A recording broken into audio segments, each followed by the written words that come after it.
Hello दोस्तों, मेरा नाम है चंद्रशेखर। आपके अपने यूट्यूब चैनल शेखर एकेडमी 2.06 में आपका स्वागत है। दोस्तों, इस चैनल के माध्यम से हम हिंदी साहित्य, UGC NET, UKPSC assistant professor, TGT, PGT, lecturer और सभी कॉम्पिटिटिव एग्जाम की तैयारी करते हैं। आशा है कि यह वीडियो आपके लिए उपयोगी होगा। चैनल को सब्सक्राइब कर बेल आइकन ज़रूर प्रेस करें ताकि सभी महत्वपूर्ण वीडियोज़ की नोटिफिकेशन आपको सबसे पहले मिले। दोस्तों, इस वीडियो में हम देखेंगे कि जो नेट का एग्ज़ाम है उस पर जो पाठ्यक्रम लगाया गया है एनटीए द्वारा, उसका विश्लेषण करेंगे, संक्षिप्त रूप में देखेंगे। वीडियो ज़्यादा लंबा नहीं होगा और बिना किसी वेबसाइट पे जाके आप इसे पीडीएफ रूप में डाउनलोड भी कर सकते हैं और अपने पास प्रिंट निकाल के रख भी सकते हैं। तो वीडियो को लास्ट तक देखिए, बहुत महत्वपूर्ण वीडियो है। तो हम देखते हैं कि क्या क्या हमारे सिलेबस में लगा है। इस बार जो है पैटर्न एनटीए ने चेंज किया है, जो प्रश्नों के पूछने का पैटर्न है वो चेंज हुआ है। तो अभी हम इस पर भी बात करेंगे। सबसे पहले हम देखते हैं कि हमारे सिलेबस में लगा क्या क्या है। 10 यूनिटें हैं, आपको पता होगा हमारे इसमें 10 यूनिटें हैं। ठीक है, पहले से लेके जो 4 यूनिटें हैं वो इतिहास से लेकर हैं और उसमें आपका काव्य शास्त्र, ये सारी चीज़ें उसमें लगी हैं और फिर कविताएं हैं, कुछ गद्य हैं। तो हम एक एक यूनिट को देखते चलते हैं। तो सबसे पहले हम देखेंगे कि इसमें हिंदी भाषा और विकास, हिंदी भाषा और उसका विकास पहला जो यूनिट है। इसमें हमें हिंदी साहित्य की ऐतिहासिक पृष्ठभूमि पढ़नी है। ऐतिहासिक पृष्ठभूमि में प्राचीन भारतीय आर्य भाषाएं, ठीक है, मध्यकालीन आर्य भाषाएं, यहाँ पर मध्यकालीन आर्य भाषाएं जिसमें पाली, प्राकृत, सौरसैनी, अर्धमागधी, मागधी, अपभ्रंश के ही रूप हैं ये, उनकी विशेषताएं पढ़नी है। साथ ही इसका भौगोलिक विस्तार भी पढ़ना है और यहाँ पर देखेंगे आप कि जो अपभ्रंश और अवहट है, ठीक है, तो ये भी पढ़ना है। ये इतना इम्पोर्टेंट नहीं है, जो अपभ्रंश का साहित्य है वो इम्पोर्टेंट है। और पुरानी हिंदी का संबंध है, पुरानी हिंदी जैसे गुलेरी जी ने कहा था, ठीक है, तो अवहट्टी को उन्होंने कहा था कि जो ये पुरानी हिंदी है।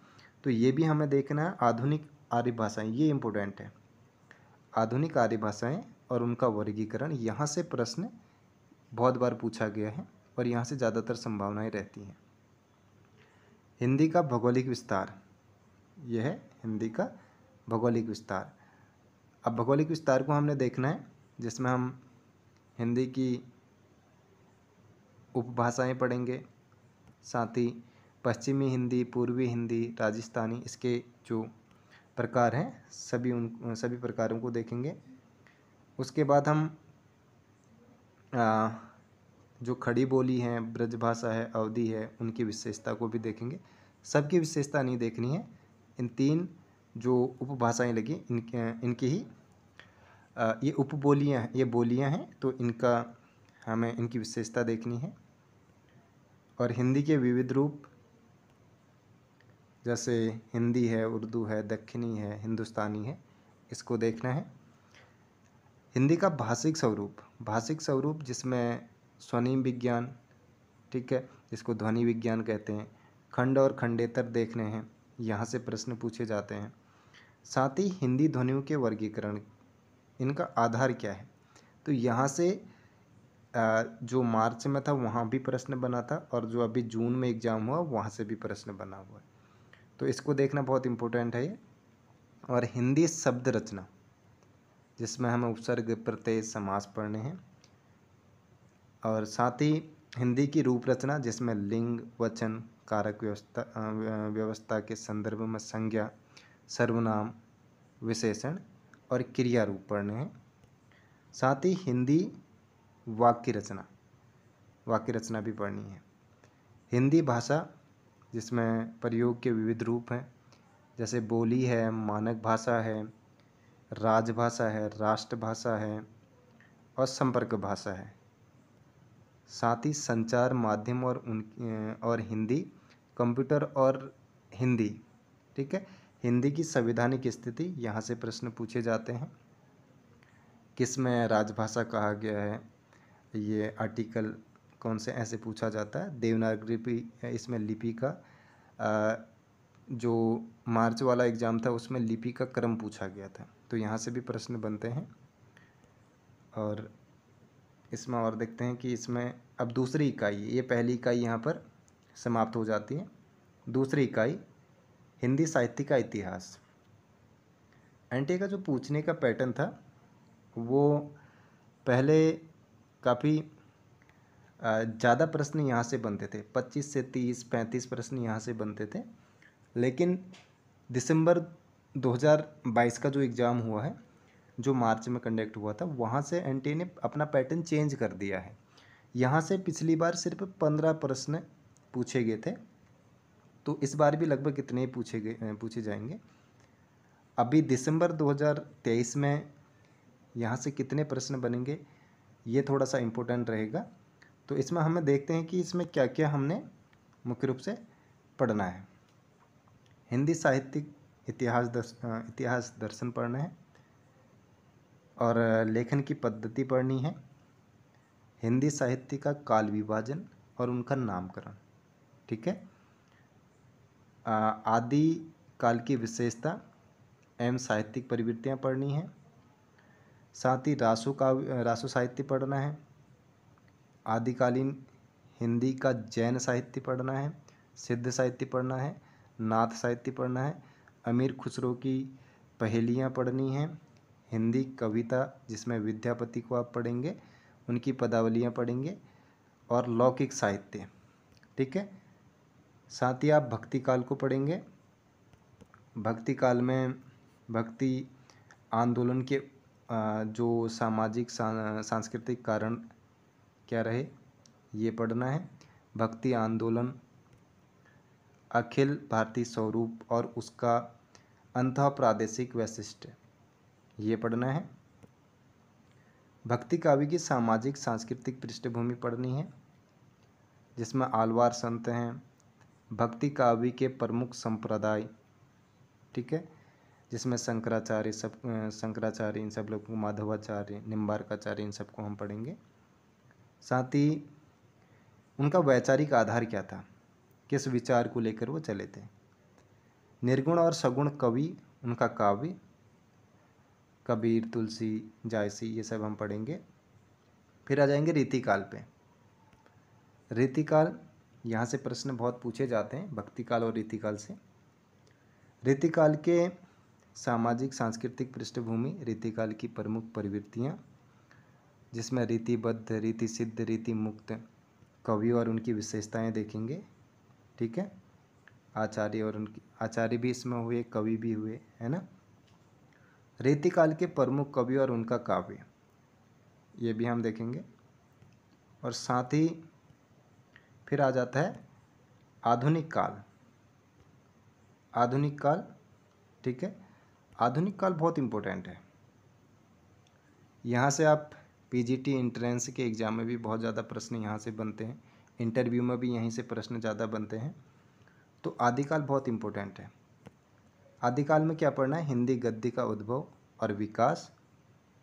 ठीक है, भारतेंदु पूर्व हिंदी गद्य कैसा था, 1857 की क्रांति और सांस्कृतिक पुनर्जागरण, भारतेंदु और उनका युग, पत्रकारिता का आरंभ और 19वीं शताब्दी की हिंदी पत्रकारिता।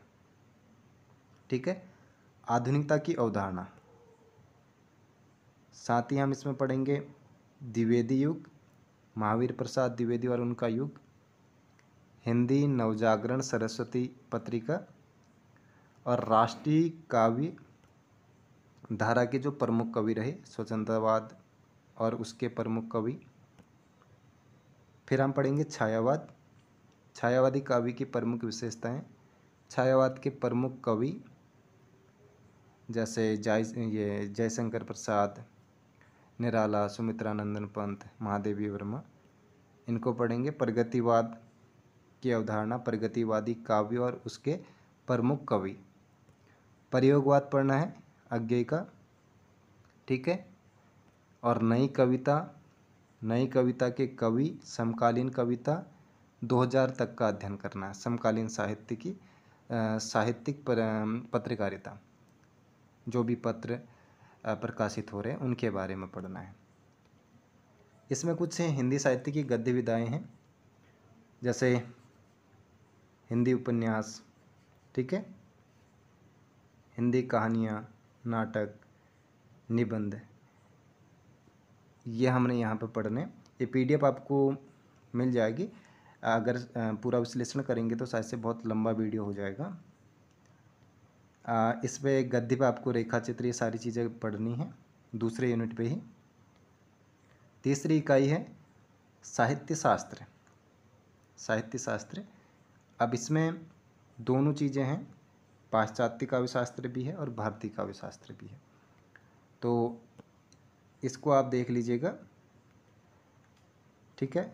काव्य के लक्षण, काव्य हेतु, काव्य प्रयोजन, प्रमुख संप्रदाय, रस निष्पत्ति, शब्द शक्ति, काव्य गुण, काव्य दोष, प्लेटो के काव्य सिद्धांत, अनुकरण का सिद्धांत जो इनका था, अरस्तु का अनुकरण सिद्धांत, त्रासदी सिद्धांत, विरेचन सिद्धांत, वर्ड्सवर्थ का काव्य भाषा सिद्धांत, कॉलेज को हम पढ़ेंगे, T.S. एलियट को पढ़ेंगे, R.A. रिचर्ड को पढ़ेंगे, और नई समीक्षा।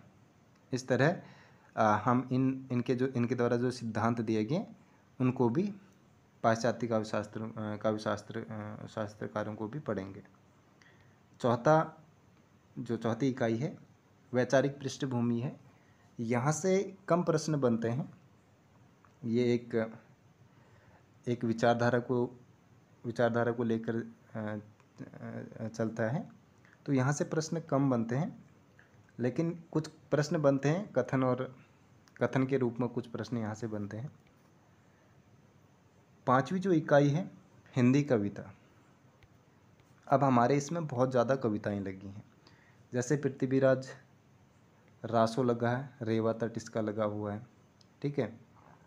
अमीर खुसरो की मुखरियाँ लगी हुई हैं।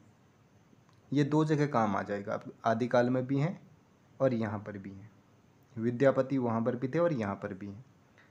कबीर के बारे में हम दूसरे यूनिट में पढ़ चुके हैं, लेकिन यहाँ उनके जो पद हैं 160 से लेके 209 तक के पद पढ़ने हैं, ठीक है, जिसके संपादक हजारी प्रसाद द्विवेदी हैं उस बुक के।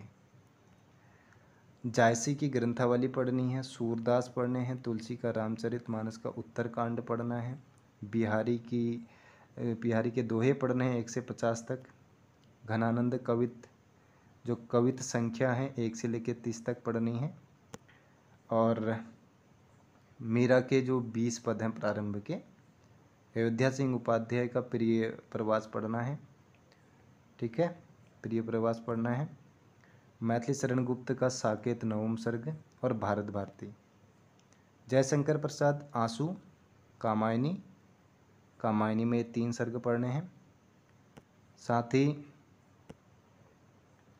और निराला की जूही की कली, और निराला की इतनी सारी रचनाएं लगी हैं। राम की शक्ति पूजा से बहुत बार प्रश्न बन चुके हैं, कुकुरमत्ता से भी बन चुके हैं।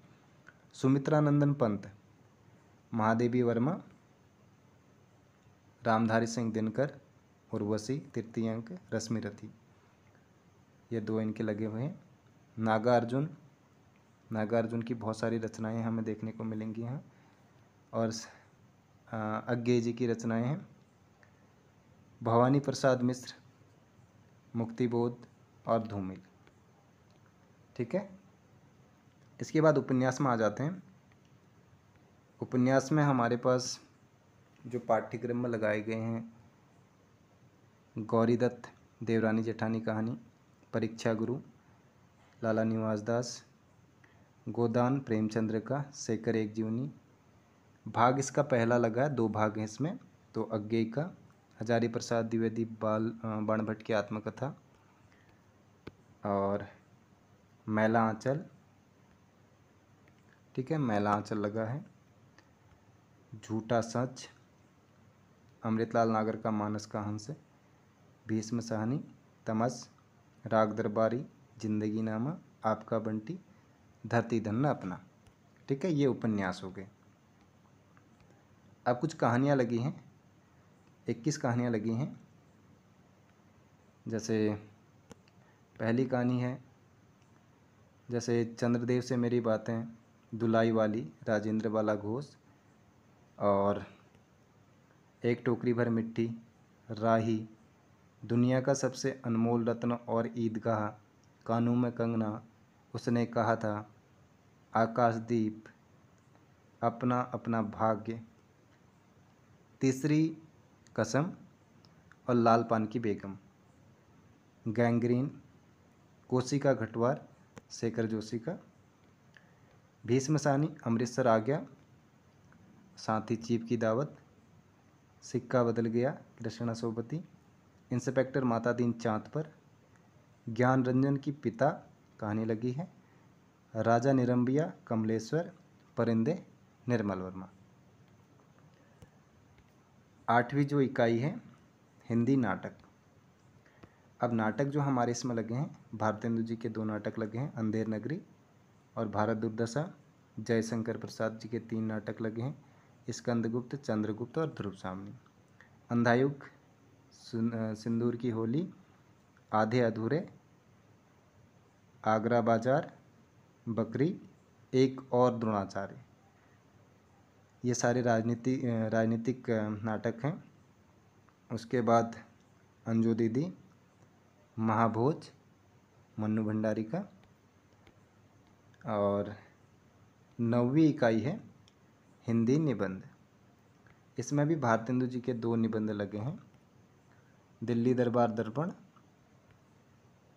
दिल्ली दरबार दर्पण, भारतवर्ष उन्नति कैसे हो सकती है, शिव मूर्ति, प्रताप नारायण का, शिव शंभू के चिट्टे, बाल कृष्ण भट्ट, और कविता क्या है, रामचंद्र शुक्ल, नाखून क्यों बढ़ते हैं, हजारी प्रसाद द्विवेदी, मेरे राम का मुकुट भीग रहा है, मजदूरी और प्रेम, अध्यापक पूर्ण सिंह का, उत्तर फागुनी के आसपास, उठ जाग मुसाफिर, संस्कृति और सौंदर्य, नामवर सिंह का।